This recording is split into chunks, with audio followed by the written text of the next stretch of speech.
tener una relación entre parásitos y peces. Estudiamos en la ictoparasitología. En México, hay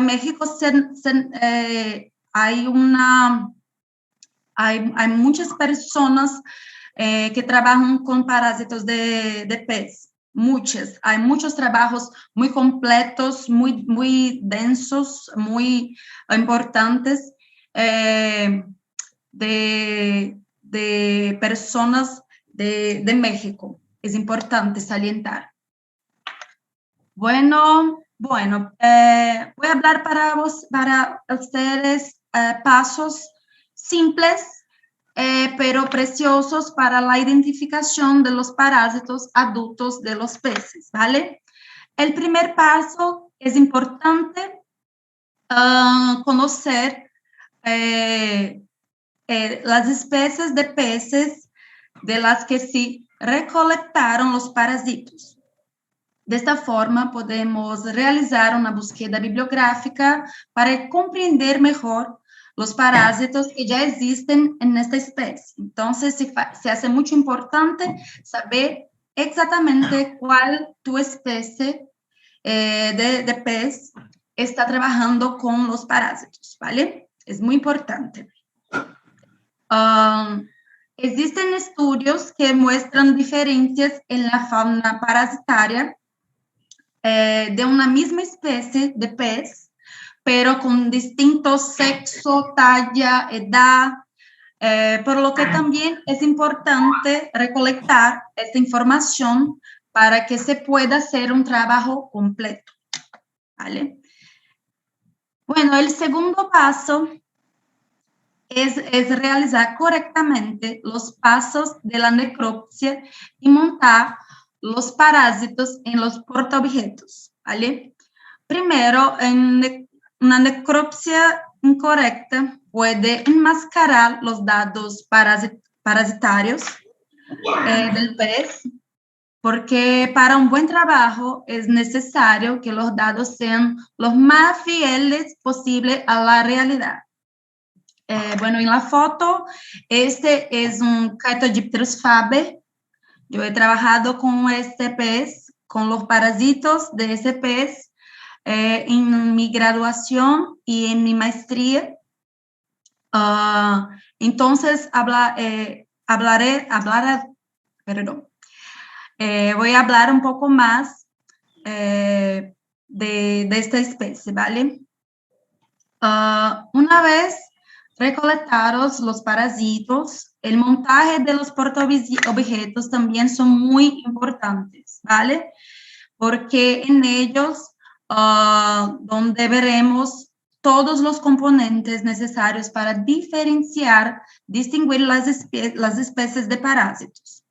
Y para cada grupo existe una técnica diferente. Bueno, por ejemplo, para un Dihenia, hay una técnica llamada coloración por Karmalumen de Mayer. Para nematodas hay visualización de los órganos por ácido láctico. Entonces, es necesario hacer una montaje de portaobjeto, una montaje completa y muy precisa. Vale. Aquí, perdón, en la foto se puede ver que los parásitos sin color es más difícil si visualizar los órganos como intestino, como acetábulo, ventosa, y un parásito con coloración es más, la visualización es mejor. Bueno, en tercer paso, es importante saber si tu parásito es un ecto o un endoparásito. En general, los ectoparásitos tienen un ciclo de vida directo o es decir, solo necesitan un huésped para completar su ciclo de vida, mientras que los endoparásitos son indirectos, ya que tiene al menos 2 huéspedes para un ciclo de vida completo. Los ectoparásitos se encuentran dentro de órganos como estómago, intestino y el ciego intestinal, pero esto no es una regla, ¿vale? Hay estudios que encuentran ectoparásitos dentro de los peces. En mi trabajo yo encontré copépodas dentro de Chaetodipterus faber. Son parásitos ectoparásitos que viven un ciclo directo, pero estaban dentro del pez. Entonces, no es una regla, ¿vale? Bueno, este tercer paso es importante porque a partir de ello sabremos diferenciar los principales grupos de parásitos de los peces. Y voy a hablar un poco para ustedes de los principales grupos y 2 grupos también que yo he trabajado en mi máster.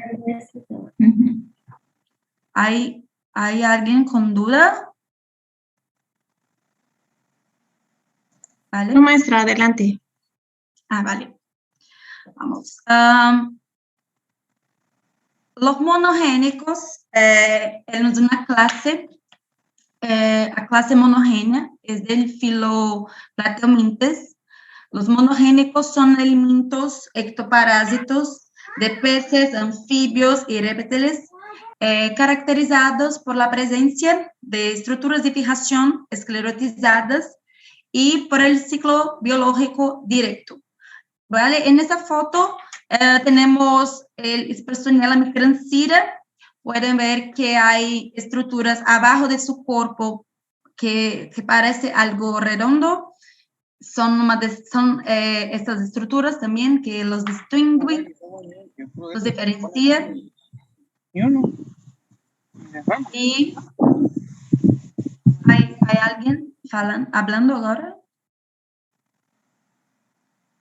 Pero, entonces, son diferenciados por cuenta de estas estructuras de fijación esclerotizadas y por el ciclo biológico directo, ¿vale? La ubicación preferida en los peces de este parásito son branquias, fosas nasales, ojos y superficie corporal.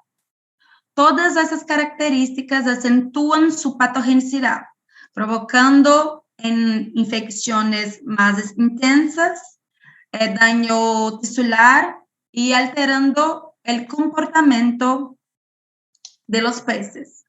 Puede producirse anorexia, aumento de la producción de muco, hemorragias cutáneas y branquiales, emaciación del animal y puede causar su muerte. También en infecciones menos intensas, las pequeñas lesiones son puertas abiertas para infecciones secundarias. ¿Vale?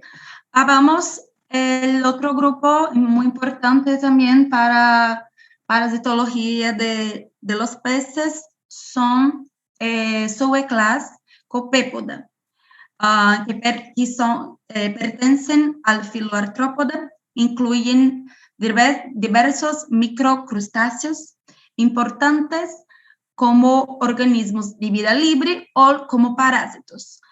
Hay algunas adaptaciones al parasitismo en copépodos que son disminución de los apéndices locomotores, el desarrollo de nuevas estructuras adhesivas, el aumento de tamaño y el cambio en proporción corporal, lo que resulta un crecimiento desproporcional de las regiones genitales y reproductivas, y también una reducción de los órganos sensoriales. Estas son algunas diferencias de parásitos para otros microcrustáceos de vida libre. Las familias Caligidae y Egalizide son de gran importancia en Brasil porque son las más infecciosas. A altos niveles de infestación pueden formarse lesiones más intensas, más extensas y más profundas, con exposición muscular y apariencia hemorrágica. Estos copépodos son un problema grave en la acuicultura de Europa y Asia. Y en Brasil existen numerosos registros de ocurrencia de callos en peces marinos, lo que también revela un gran potencial para dañar los intentos, ¿no?, de cultivar especies marinas. Bueno, vamos ahora para los grupos de endoparásitos, ¿vale? Uno de los principales grupos de los peces tropicales, sin duda, es el Dihenia. Es una subclase del Filotrematoda, son alimentos endoparásitos de vertebrados, tiene órganos de fijación muscular poco desarrollados y su ciclo biológico es indirecto, pudiendo incluir hasta 2 huéspedes intermediarios. Bueno, los peces tienen una calidad única para estos parásitos. Pueden actuar como segundo huésped intermediario, portador de las metacercáreas, y también pueden servir como huéspedes definitivos para estos parásitos. La mayoría de las especies con importancia patógena pertenecen a la familia Diplostomidae y Clinostomidae, cuya metacercáreas se encuentran enquistadas en la superficie corporal y órganos internos de los peces, provocando varias lesiones. En algunas especies de Clinostomidae, las metacercáreas se encuentran en los ojos, provocando catarata también, debajo del tegumento de los peces, provocando unas proeminencias más o menos amarillentas, ¿sabes? Entonces, es un grupo también muy importante para los estudios parasitológicos. Bueno, los nemátodas son el grupo más grande de los parásitos de peces.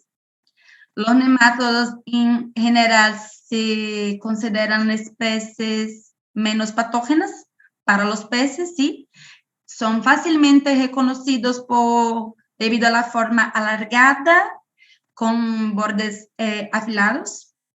Presentan dimorfismo sexual, es decir, diferencia entre macho y hembra. Presentan un ciclo indirecto con la participación de copépodos como huéspedes intermediarios. Algunas especies tienen importancia zoonótica, es decir, pueden causar daños al ser humano, como las larvas de la familia Anisakidae. En la foto tenemos el Anisakidae en salmón. El consumo de comida oriental ha crecido mucho en todos los países en los últimos años, entonces se registrado un poco más de esos casos de anisakis parasitando seres humanos. Entonces, como algunas especies, ¿no?, como a da familia Anisakidae, tiene esa importancia zoonótica, se puede encontrar en las vísceras y eventualmente en la musculatura de los peces, y sus hóspedes definitivos son mamíferos marinos o aves pescívoras. O el humano es un huésped accidental. Cuando los seres humanos comen pescado crudo o poco cocido, las larvas migran al esófago, provocando granulomas eosinofílicos. Los estudios también muestran la posibilidad de intoxicación en humanos debido a la ingestión de larvas de Anisakili muertas en la musculatura de los peces. Bueno, y por último, hablamos de la clase cestoda. Los cestoides utilizan peces teleósteos de agua dulce como hospedadores definitivos. Son los del orden Protezophilidae, son los más importantes, son conocidos como tenia de los peces. Su ciclo es indirecto y con dos hóspedes intermediarios. Se encuentran en el intestino y rara vez causan patogénesis para el pez, aunque algunas especies pueden causar daños graves en el epitelio intestinal al perforar el intestino del pez, lo que provoca un sangramiento externo, pero son raras las veces, de verdad, no es un parásito tan dañoso. Bueno, chicos, la fauna parasitaria, lo quiero decir, que la fauna parasitaria no solamente se trata de enfermedades, ¿vale? Es importante hablar de eso, porque a través de la fauna parasitaria podemos aprender sobre dieta, hábitat, comportamiento e identificación de las especies de pez. Un trabajo más voltado para ecología, es importante también. Además de ser grandes indicadores ambientales, ¿vale? En mi máster he trabajado con Chaetodipterus faber, todos los protoobjetos, todos los parásitos que he ponido en los slides son de mi trabajo. Y yo hice la recolecta de los peces en 3 sitios distintos en Bahía para averiguar si había diferencias en la fauna parasitaria. Y tuve éxito porque en un sitio encontré nuevos parásitos que nunca, no hay un levantamiento bibliográfico de parásitos en Chaetodipterus faber. En otros parásitos también he encontrado parásitos comunes, más comunes de este pez. Entonces, mi teoría se basaba en la distancia. Es decir, hay una teoría que dice que la mayor distancia entre las comunidades de peces, menor la similitud entre la fauna parasitaria. Y esto ocurre por distintas razones, como alimentación, hábitat, comportamiento. Por lo tanto, existe una posibilidad infinita de trabajar con parásitos y todos los pasos para una identificación segura del parásito son esenciales para cualquier trabajo, ¿vale? Bueno, quiero agradecer a todos que asistieron a esta conferencia. Un agradecimiento especial a Libre Gutiérrez por invitarme y al Tecnológico Nacional de México, Campus Salinas Cruz, por haber confiado y creído en mi trabajo.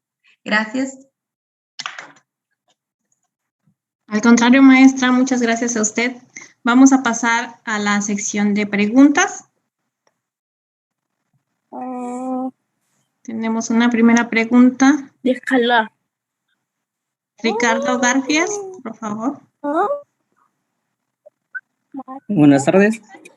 Buenas tardes.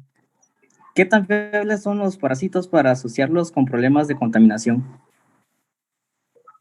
¿Cómo? Perdón, no entendí. ¿Qué tan fiables son los parásitos para asociarlos con problemas de contaminación? ¿Qué confiable? ¿Así? Sí. Bueno,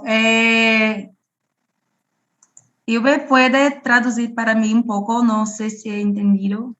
Tipo, se é muito fiável trabalhar com parasitas, com problemáticas da poluição, perdão, tipo poluição de água, aqueles lugares onde tem muita poluição de água, tem mais parasita, tem menos parasita. O quão confiável é esse tipo de trabalho, é isso? Isso. Ah, sí, sí. Entonces, es importante salientar que los parásitos están si ellos están en determinado local, en determinado sitio, hay una razón para eso. Por ejemplo, hay estudios que informan que determinadas especies de parásitos son comunes en sitios más poluidos, ¿vale? Entonces, hay una necesidad de hacer un estudio completo para tener una certeza que ese parásito es confiable para que quieras estudiar. Por ejemplo, si tú quieres analizar la calidad de agua, saber si a través de los parásitos, un ejemplo, ¿vale? Hay que saber qué peces te quieres estudiar y los parásitos exactamente que quieres conocer. Y para eso es necesario un levantamiento bibliográfico muy grande para que no tenga problemas. Y es importante también, no solo con parásitos, es importante hacer otros estudios asociados a parasitología y estudios químicos como pH de agua, estudios de DNA también es importante. Entonces, un levantamiento, un estudio más completo es importante. Si con otros estudios también estuvieran envolvidos, ¿entiendes? Sí, muchas gracias. Nada. Okay. Gracias. Continuamos con Itzen Anaí, por favor.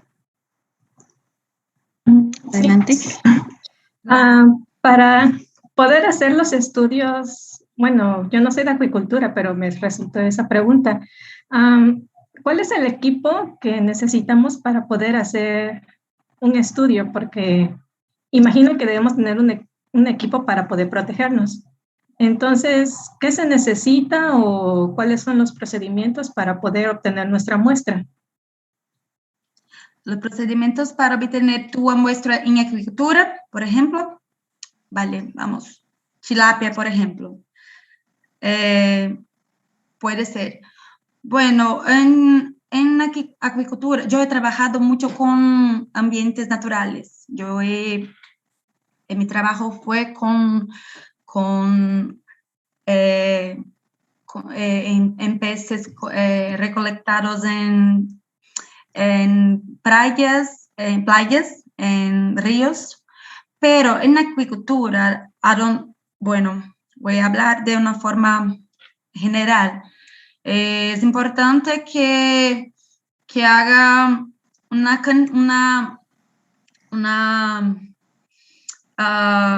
muchas muestras, ¿sí? Muestras de tilapia, por ejemplo, como estábamos hablando.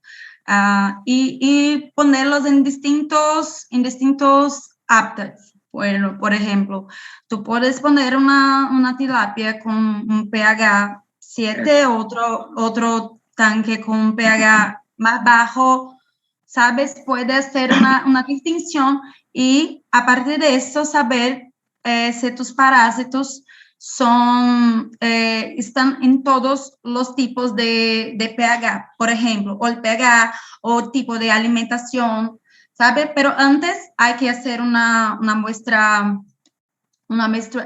¿cómo se dice? Neutra, no sé si puede ser, hablar neutro, sí, una muestra neutra para que pueda después hacer las comparaciones con esta muestra. ¿Sabes? Creo que, no sé si te respondí muy bien. Solo por ahí, cuando se refiere la maestra a pH, se refiere a pH. Es un parámetro del agua. Perdón, pH.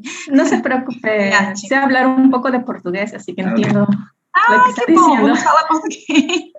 Sim, bueno. muito bom. Faz muito tempo que eu não falo. Que bom, então vamos falar português. Então, basicamente... Mas sou uma pessoa, né? Muito obrigada. De nada. Legal, muito obrigada. De nada, de nada. Ok, gracias. Continuamos. Zairo Orozco, adelante, por favor. Sí, bueno, buenas tardes. Mi nombre es Zair, soy de la carrera de agricultura. Y pues a mí me interesó la parte de la fauna parasitaria como indicadores ambientales. ¿Podríamos crear un protocolo o un método de indicadores ambientales con los parásitos y que sean 100% confiables o que sean un rango de 90 a 100% confiables? Y así evitar la intromisión de, por ejemplo, digamos, materiales artificiales y ser un poco más natural en el proceso de la obtención de calidad de agua. Sí, bueno, eso es más fácil en un ambiente controlado, es verdad, ¿vale? Pero en un ambiente como playa, como ríos, es más, de verdad, es un poco más difícil. Hay que hacer unos estudios con... estudios más demorados, estudios con una precisión un poco más grande, ¿sí? Como estudios con una diferencia, ¿no?, de tiempo. Hay que ser, no sé si... ¿Tiempo? Sí, espacio de tiempo. Porque ambientes no controlados, en verdad, le digo que es más difícil, sí, sabemos exactamente si los parásitos son eficientes en los indicadores ambientales, es verdad, pero aún es posible. Un poco estudios, como dije, un levantamiento bibliográfico es importante, también meta-análisis también es importante, entonces es posible, pero un poco más difícil. Y otra pregunta, supongamos que ya la estamos ocupando como un protocolo para los indicadores ambientales. ¿Cómo podremos hacer? O sea, se podría decir que al insertarnos en nuestro cultivo, podremos deshacernos fácilmente de los parásitos, o no indicaría un daño más grande hacia el cultivo que la ganancia que podríamos tener nosotros. Ilve, ¿puede traducir para mí? No sé si entendí. También la pregunta la vi muy desfasada. ¿La podrían repetir, sí? Por favor. Bueno, supongamos que vamos a ocupar los parásitos como indicadores ambientales. Tenemos un estanque. Los introducimos para obtener datos de los parámetros ambientales. ¿Qué tan rentable es hacer eso para después quitarlos sin que dañen a la fauna o a nuestro cultivo? Sin que se vuelvan parásitos ya no de provecho, sino de que tengan un mal impacto en nuestro cultivo. Que empiecen a enfermarlos progresivamente y que ya no podamos deshacernos de los parásitos que nosotros metimos para los indicadores ambientales. Laila, por ahí, ¿entendió? Sí, no mucho. Creo que él está confundido cuando hablamos de, por ejemplo, el uso de parásitos para una calidad ambiental. Pero hay que definir también que calidad ambiental puede ser tanto biológica como por parámetros físico-químicos. Entonces, Sí. en este caso, los parásitos no afectarían la calidad físico-química. ¿Sí es lo que entendí por ahí, Zair? O No, sea, yo me meter refería parásitos a y las... medir tus parámetros del cultivo, ¿no? Sí, sí, sí, pero me refería a las afectaciones que podrá tener a los organismos. Mm, Es que no sé cómo explicarlo bien, sino que al decir, yo introduzco los parásitos porque Sí. quiero obtener la calidad de agua para analizar una calidad de agua. Después ya obtuve mis datos a base de los parásitos. Para eliminar los parásitos del cultivo. Sí, creo que entendí. ¿Quieres saber si después de Del uso analizar de la los parásitos. calidad de Ajá, la agua podemos ajá. eliminar los Sí, parásitos sí, de esta misma agua, por ejemplo? ¿Es sí. eso, más o menos? Ajá, Sí, sí. sí, sí, claro. Es posible, sí, porque hay la profilaxia de, no sé si se dice eso sí, en... Sí, profilaxia, sí, entonces no hay problema. No, pero, Zair, Sí. tu nombre, Zair, no es tan fácil también saber exactamente cuál parásito poner para saber, por ejemplo, la calidad del agua. Hay que tener, como le dije, otros estudios para que sea más preciso el trabajo, ¿vale? No es tan simples.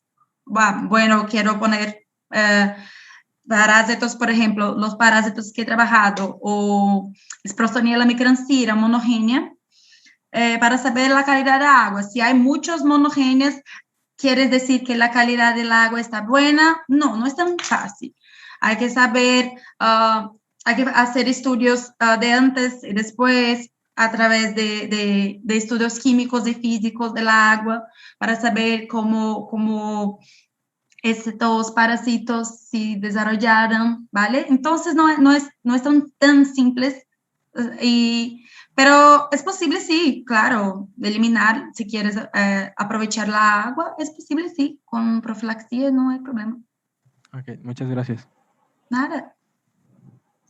Continuamos con otra pregunta con Juan Manuel Romero. Buenas tardes. Mi Buenas tardes. pregunta es, si mis peces están infectados por parásitos, supongamos que son diferentes parásitos a la vez, tengo que emplear diferentes métodos según el parásito, para tratar de sanarlos, o mejor me conviene empezar otro cultivo, o qué sería lo indicado en este caso. Entonces, por el cultivo de parásito es depende mucho de parásito que estamos hablando, ¿vale? Hay parásitos que son más difíciles, que parásitos que adentran el cerebro, cerebro, Cerebro. sí, cerebro. Hay parásitos que se entran en la musculatura, son parásitos un poco más difíciles de hacer la profilaxia, pero hay algunos que son más simples, que a veces con algo natural, por ejemplo, óleo de eugenol, ¿sabes? Eugenol, no sé si es así que fala, es óleo de cravo, no sé si es así que habla en aceite de clavo. español, ¿sí? Es un producto natural que se puede poner en la agua y algunos parásitos son eliminados, ¿vale? Entonces, depende mucho de tu parásito para saber si hay necesidad de hacer un otro cultivo o hay la posibilidad de aprovechar el cultivo que tienen. Muchas gracias. Nada. Ok. Tenemos unas preguntas en el chat. Nos dice una pregunta. chat. Dice, la pregunta sería conocer el ciclo de vida de cada parásito para llevar un tratamiento adecuado, pero en la mayoría de los casos son imprescindibles. Es de Pregunta. Char Vázquez, pero creo que no es pregunta como tal, sino era un comentario a lo que estaban preguntando. Tenemos otra. ¿Cómo puedo evitar que mis peces contraigan parásitos dañinos para su salud? Eso es el más difícil porque en una acuicultura es más fácil del control, ¿vale? Pero también hay que saber lo que pone para tu pez comer, entonces hacer la limpieza de los tanques es importante también, pero en un ambiente más controlado es más fácil, en verdad, hacer este control para evitar los daños por los parásitos. Pero hay importante salientarle que no todos los parásitos son dañosos a los peces, ¿vale? Los parásitos que he encontrado en Chaetogyarus faber no habían daños a los peces, no estaban causando daños a los peces. Entonces, es importante saber conocer el parásito dañoso, ¿vale? Algunos parásitos viven de forma, no puedo decir tranquila, pero sin tantos daños a los peces. Entonces a veces no hay necesidad de hacer una profilaxia, de hacer algo así, porque no causa tantos daños. Puede causar daños a los hombres, como los anisakis, como les dice, que son nematodas que pueden causar zoonoses, ¿sí? Entonces hay que tener cuidado con estos tipos de parásitos también. Okay, gracias, Ana. Andrea Lisset tiene otra pregunta, por favor. Buenas tardes.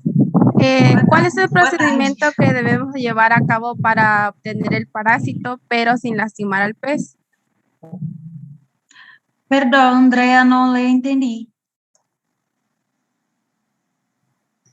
¿Cuál es el procedimiento que tenemos que llevar a cabo para obtener el parásito, pero sin lastimar al pez? Sí, para obtener el parásito, bueno, es importante.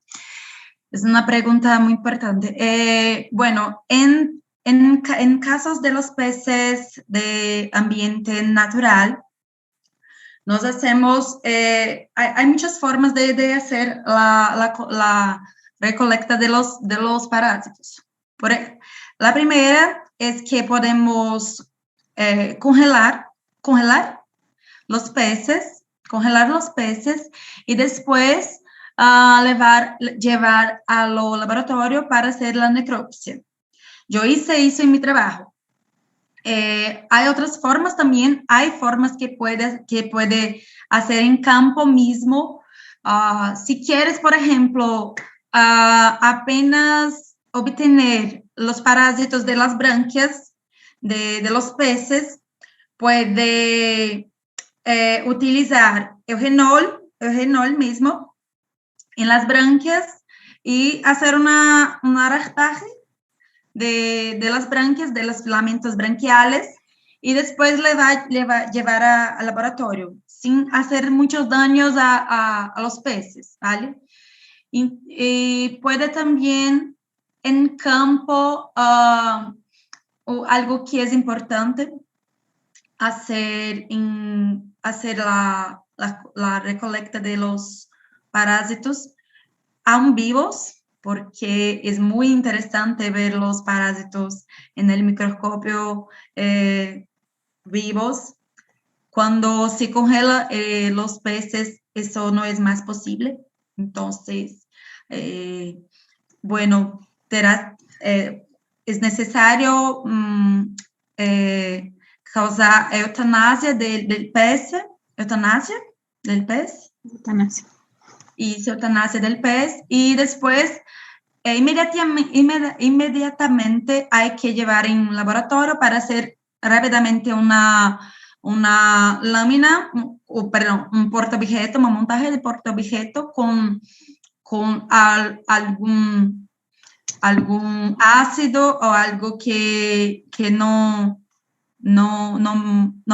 mate el parásito y consigues ver el parásito vivo. Lo que es muy importante también para la identificación. Hay protozoarios que solo pueden ser identificados cuando vivos. Entonces es importante eso también. Pero en campo básicamente es más difícil saber. Puede ser también una autopsia en el pez para saber si hay alguna lesión, algo extraño en el pez, algo que sea confundido con alguna doença parasitaria. Entonces puede hacer ese levantamiento también antes. Ok, gracias. Una pregunta tiene el maestro Valencia. Adelante, maestro.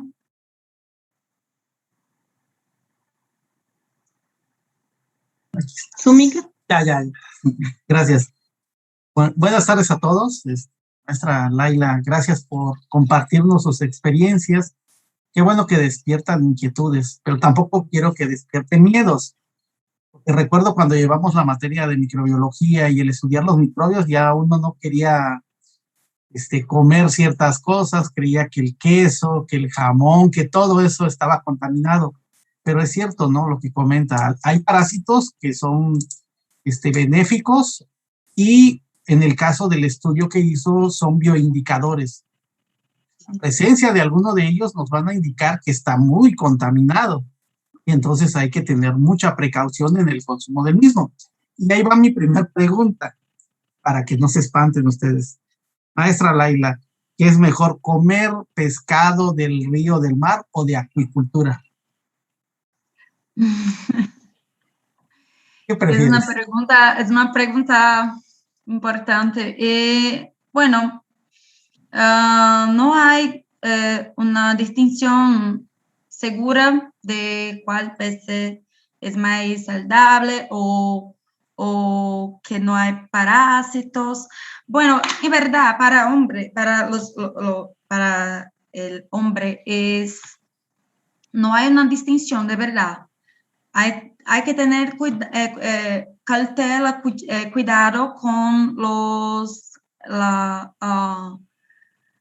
la alimentación asiática por cuenta de los anisakiris, que últimamente hay un crecimiento muy grande de comida oriental y salmón es un hospedero de anisakiri muy grande, salmón, atún. Entonces bueno, hay que tener un cuidado, pero no hay una distinción de qué pez comer. Puedes comer de acuicultura, puedes comer de ambientes naturales. En verdad no hay una regla. Son muy pocos los casos de parásitos zoonóticos. Entonces, es seguro comer cualquiera. Cualquiera, ok. Ahorita usabas el término de zoonosis y nosotros precisamente, pues, a nivel mundial estamos viviendo esa zoonosis, ¿no? Con el COVID. No he leído algo que provoque zoonosis de origen de un pez al humano, ¿o existe? Sí, de pez humano. Ajá, de un pez, porque bueno, por ejemplo está el del puerco al hombre, ahorita está de pues, lo del COVID, sí, ¿no? Sí hay. ¿Cuáles son? Ahí sí desconozco. ¿Cuál? ¿Qué parásito ha generado zoonosis de un pez al hombre? Sí, o zoonose advindo de peces, ¿sí? Ajá. Hay un caso en Brasil de un anisakide de género breve multisecum, que hay algunos síntomas en el humano que probablemente estaba asociado al parasitismo zoonótico de peces. Todavía son casos muy isolados, pero hay. Creo que en México, creo que ya he leído también algo parecido. No sé decir cuál parásito, pero sí, hay muchos. Hay que tener un cuidado, pero también nada muy preocupante, muy alarmante, ¿no? Pero hay bastantes también. Pero también no hay de muerte hasta donde he leído no hay nada. Ok. Bueno, por último, nada más, me gustaría que describieras un poquito más sobre tu técnica, desde la toma de muestras, las concentraciones, hiciste una tinción gran negativa o gran positiva, qué tipo de lentes usaste. Por ahí habían preguntado un poquito más de su técnica y de su técnica para aislarlo e identificarlo. No sé si nos puedes comentar más. Gracias. Nada. Bueno, puedo hablar, sí. En mis técnicas, yo, como les dije, yo trabajé con los peces congelados. Primero, he descongelado los peces para después hacer la necropsia. La necropsia es hecha haciendo a la retirada de ojos, narinas, de las vísceras como estómagos, ciegos intestinales, esófago, intestino. Después hacemos en una placa de Petri, miramos en estereoscopio. Estereoscopio, sí, estereoscopio. La identificamos en estereoscopio y identificamos el parásito. El grupo, como les dice, es importante primero saber en cuál grupo eres, si eres un endoparásito, ectoparásito. En los casos de los endoparásitos, yo hice láminas utilizando Carmalumen. No hay muy la necesidad de saber esa parte de gran positivo, gran negativo, eso es más de bacterias, sí. Y entonces es importante saber a principio, eso en caso de parásitos adultos, ¿vale? Son parásitos adultos, es importante, hacemos la coloración con Carmalumen de Mayer, y en caso de los nematodas, los anisakides, que son zoonóticos, yo he encontrado en algunos peces, yo hice apenas, yo he ponido ácido láctico, ¿sí? Y también es simples, son técnicas simples. Para los copépodas, yo también he ponido ácido láctico en la portaobjeto, pone lamínula portaobjeto, sí. Y también es visual en microscopio. Más algo. Sí, los monogéneos, yo también hice con coloración de Carmalumen. Carmalumen y otro tipo de técnica, ahora no me recuerdo el nombre, pero también una técnica de coloración. Pero hay un libro muy importante, yo voy a poner después para ustedes, un link de un libro muy interesante hecho aquí en Brasil por un brasileiro, Eiras, sobre a respecto de las técnicas, de todos los técnicas y procesos para la identificación y montaje de los objetos de parásitos. Es muy interesante mismo, y muy importante también. Como les dice, es importante saber qué parásito está trabajando para hacer una montaje de portaobjeto bueno y así. Gracias. Nada. Gracias. Nada. Otra pregunta, tenemos otra pregunta, Luis Enrique Garfias. Sí, buenas tardes.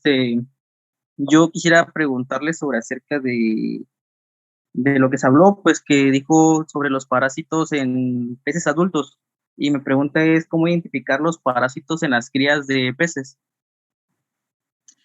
Como los parásitos en peces adultos y... ¿Cómo identificaríamos los parásitos en crías de peces?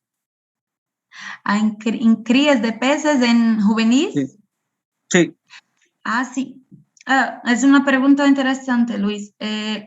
Hay estudios que dicen que hay una diferencia entre parásitos juvenil en peces juveniles y peces adultos.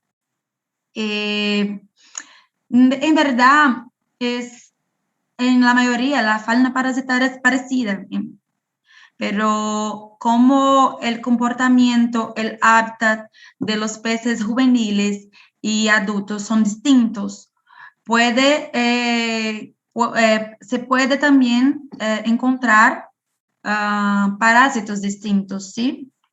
A depender del comportamiento, de dieta, las dietas son distintas, entonces el proceso es lo mismo, ¿vale? Eso es lo mismo, pero en algunos estudios hay sí una distinción de fauna parasitaria de juveniles y de adultos. Yo he encontrado una cierta diferencia en los peces adultos y juveniles de un trabajo que hice con Mugil SP.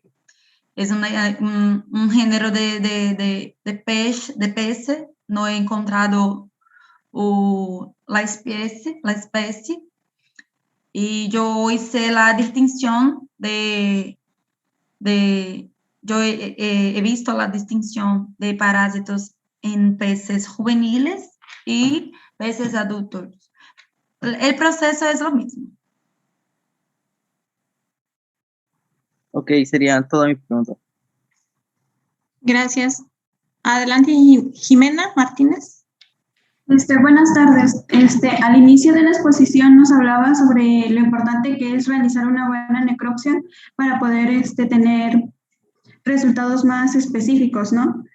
Mi pregunta es, al momento de realizar esto, ¿usted qué consejos bajo su experiencia nos puede dar? ¿Cómo no le he entendido el final? Ajá, al momento de realizar esto, bajo su experiencia, ¿qué nos recomienda, qué nos aconsejaría? Sí, para evitar los errores. Vale. Entonces, lo que no le recomiendo después de hacer toda la necropsia de los peces, por favor, no les descarten. Es importante que después de la necropsia todos los peces sean conservados, sea en formol o nuevamente en los congelados. Pero a principio no es importante descartar, ¿vale? Los peces después de la necropsia. Segundo, es importante, algo muy, muy importante, es aprovechar todo el pez. Desde, sus ojos, narinas, boca, los órganos, es importante procurar en todo el pez parásito, todo el pez, todo. Importante principalmente en la superficie corporal. Importante hacer una raspaje si quieres encontrar protozoarios. Es importante si quieres hacer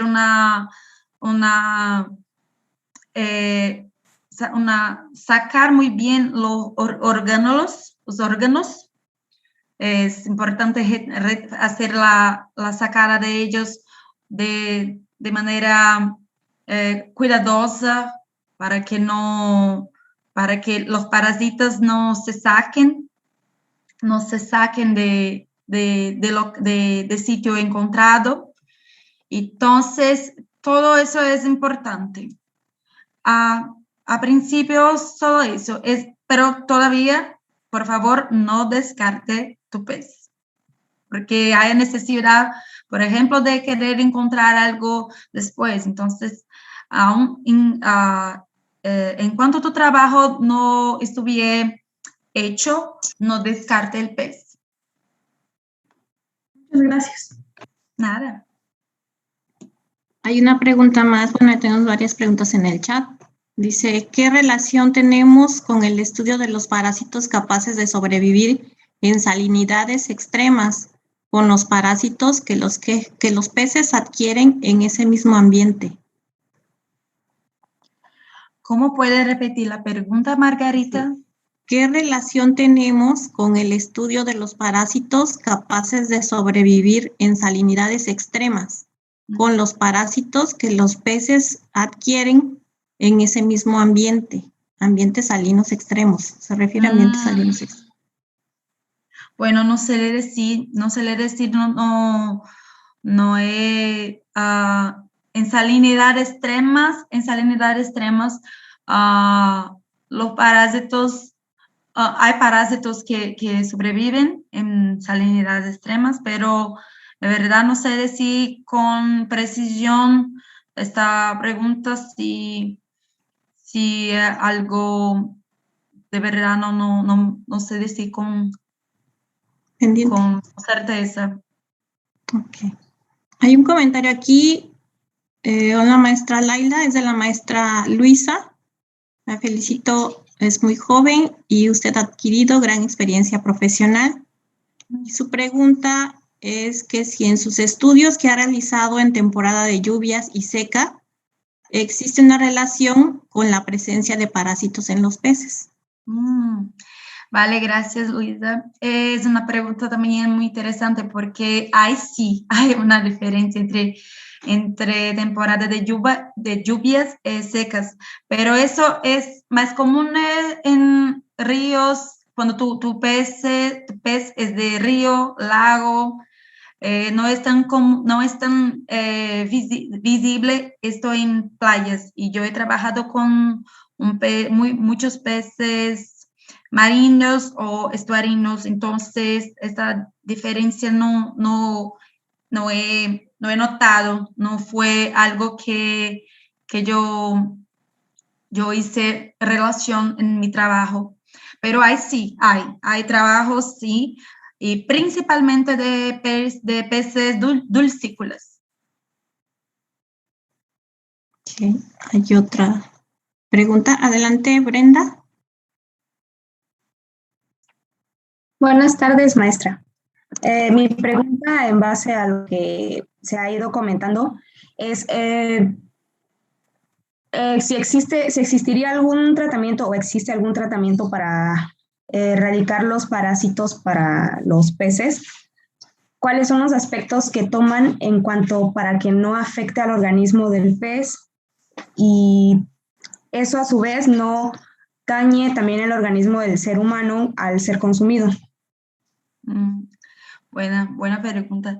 En verdad, Brenda, como les dice, es necesario entender cuál parásito estamos hablando, ¿vale? Entonces, hay parásitos que ellos, hay una profilaxia muy simple con productos naturales, se puede hacer, y hay obviamente, unos con profilaxia un poco más compleja. Entonces, no hay, en verdad, no hay algo que afecte el ser humano en verdad, con la profilaxia. Al menos algo que yo tenga estudiado no hay, de verdad no hay. Pero si un parásito, como les dije antes, si un parásito está afectando mucho la comunidad de peces, es importante que la comunidad sea descartada, porque a veces el costo a la profilaxia es cara, el costo, a veces no hay mucho retorno, ¿sabe? Entonces, depende mucho del parásito, ¿vale? Muchas gracias, maestra. Nada. Alberto Gallegos, ¿otra pregunta? Me preguntaba de si existía algún antibiótico o algún fármaco con el que se pueda contrarrestar los parásitos, como por ejemplo parásitos ya fuertes. No sé si, como por ejemplo, los antibióticos que se ocupan para combatir el salmón de Argentina, que son superbacterias que las combaten. No sé si también tienen un antibiótico para eso o un medicamento o algo. Sí, Alberto, no sé le decir esta pregunta de verdad, porque para antibióticos son bacterias, virus, entonces algo que no he trabajado mucho, entonces no voy a responder porque de verdad no quiero cometer errores, entonces no sé le decir de verdad. Ajá. Bueno. Gracias. Sí, gracias. Gracias. Jason Estrada, adelante. Buenas tardes, doctora Laila. Mi pregunta es la siguiente. ¿Afectaría al organismo humano el consumo de algún pez que haya sido infectado de algún parásito, pero este se encuentra en una etapa muy temprana de huevecillo, por decirlo así? ¿Podría desarrollarse ese parásito dentro de nuestro organismo? Este parásito, ¿de cuál parásito está hablando Jason? Uno en general, o sea, algún parásito en general. No, de verdad, no son todos los parásitos que se desarrollan en el ser humano, no son. Como les dice, los que causan zoonose son en general los nematodas y algunos de genéticos, pero no son de verdad, no son muchos. Y el desarrollo no causa la muerte del humano. Es muy raro, no me acuerdo de muerte, pero hay algunos, como les dice, que pueden estar muertos, larvas muertas, ya fueron infectadas, ya infectaron humanos, ¿vale? Humanos, como las larvas de Anisakis. Hay un estudio de eso, de larvas muertas que humano comido algún pez y he infectado con estas larvas ya muertas. Eso sí, pero no son, como les dice, no son todos los parásitos, no mismo. Incluyo, yo he comido los peces de mi trabajo después. Sí, Uber. fue una disputa en el laboratorio para quién llevaba mis peces. Entonces, no hay problema si encuentra parásitos en los peces. Bueno, no todos, ¿vale? Pero se encuentra, no son todos los parásitos zoonóticos. Ok, muchas gracias. Nada. Bueno, maestra Leila, por aquí hay una pregunta en el chat. Susana nos comenta, hasta ahora, con los estudios y los conocimientos que has adquirido, ¿cuál consideras que sería el parásito más difícil de tratar? Tratar cómo sería tratar así, procedimiento. No, más como aplicado a acuicultura. De acuicultura. De acuicultura, no sé decir, no sé, porque, bueno, por el poco de conocimiento que tengo de acuicultura, en verdad no tengo mucho, de acuicultura, hasta donde lo sé, son los monogenéticos, son muy difíciles, y los digenéticos también, un poco. Son los que, pero no sé decir cuáles son las especies. Ok, muchas gracias. Nada. ¿Alguna otra pregunta pendiente en el chat? Jason fue el que pasó ahorita, ¿verdad? Ya. Bueno, es igual con cultivo de tilapia. Kelly Santos, mientras filtramos. ¿Sí? Adelante, Kelly. Sí, buenas tardes. A mí me surgió una pregunta de ¿en qué pez es más probable encontrar parásitos que lleguen a ocasionar la muerte de los peces? Perdón, no lo he entendido, Kelly. Por favor, ¿puede repetir? ¿En qué pez es más probable? O sea, ¿cuál pez es el que más parásitos tiene que lleguen a ocasionar su muerte? Sí. Bueno, juveniles, por ser un poco más, menos desarrollados, juveniles son más propicios a la muerte. Pero no hay una especie específica, no sé decir, de pez más vulnerable a la infestación de parásito. En verdad no lo sé decir. Pero sé que los juveniles son más expuestos, son más... ¿Están más expuestos? Expuestos, sí. Están más expuestos a este tipo de infección.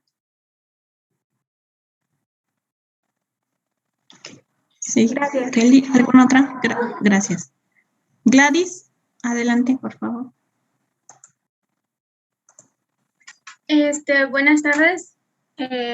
Bueno, mi pregunta, o más bien una duda, es que hace unos meses o años, creo ya, bueno, no muchos años, lo que pasa es que mi papá en alguna ocasión fue a pescar a un río cercano aquí al pueblo y trajo unos pescados que dijo que vio tirados a la orilla del río. Entonces, estos pescados estaban totalmente, pues, ilesos, por así decirlo, no tenían ningún corte o herida. Pero la cuestión era que estos no tenían tripas. Estaban vacíos por dentro, estaban huecos, pues. No tenían ni siquiera la boca abierta. Y mi pregunta es si la ausencia de estos órganos, tripas, podría deberse a los parásitos.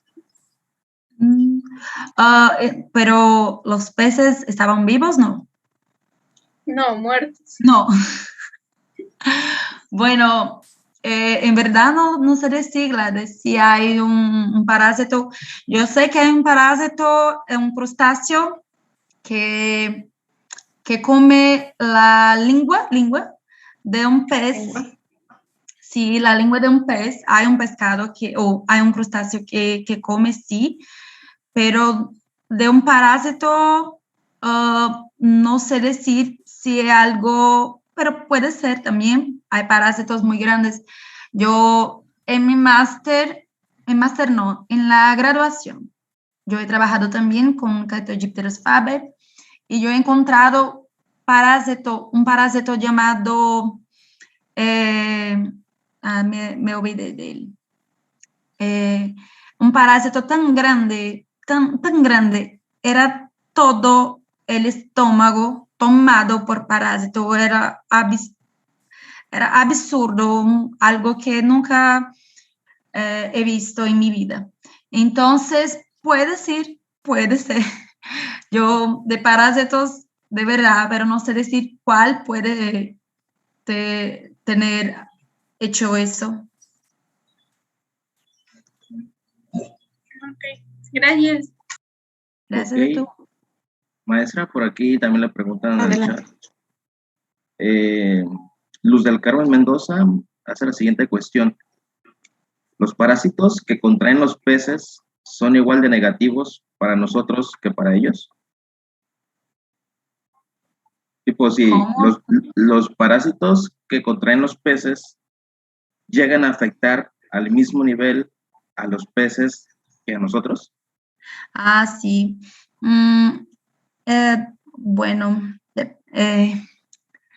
en verdad, los parásitos que afectan a los humanos no afectan tanto a los peces. Vuelvo a decir de la familia Anisakidae. Es una familia que en el pez no afecta nada, pero puede causar zoonose en el humano, ¿sí? Puede causar algún problema en humanos. Entonces, puede decir que en verdad no, puede causar problemas distintos, tal vez. Hay parásitos que causan síntomas como dolores de estómago, no sé decir, dolores de estómago, diarrea, no sé decir, diarrea, y en peces no causa eso, ¿vale? Bien, con esta última pregunta damos por concluida la sesión de preguntas. Y bueno, queremos agradecer a la maestra Laila su presencia, su aportación que hizo con sus conocimientos y su experiencia hacia nuestros estudiantes y hacia todo el público que estuvo presente. Y le hacemos entrega de este reconocimiento el Tecnológico Nacional de México, Instituto Tecnológico de Salina Cruz, otorga el presente reconocimiento a la doctora Laila Rodríguez de Macedo por haber dictado la conferencia virtual denominada Técnicas y Procesos para la Identificación de Parásitos en Peces Tropicales, realizada en el marco del 28º aniversario del Instituto Tecnológico de Salina Cruz, Oaxaca, septiembre 8 del 2021, y firma el director, maestro en administración, Macario Quiroz Cortés. Muchas gracias, maestra, y muchas gracias también a los que nos acompañaron en esta conferencia. Vale, muchas gracias a todos. Si hay alguna duda, pueden hablar con Uber. Uber puede enviar mi contacto también, que lo puedo quitar la duda de ustedes. Y perdón por mi español, les dije que estaba horrible. Perdón. Pudimos entender perfectamente. Qué bueno. Sí, vale, gracias. Gracias por el esfuerzo también.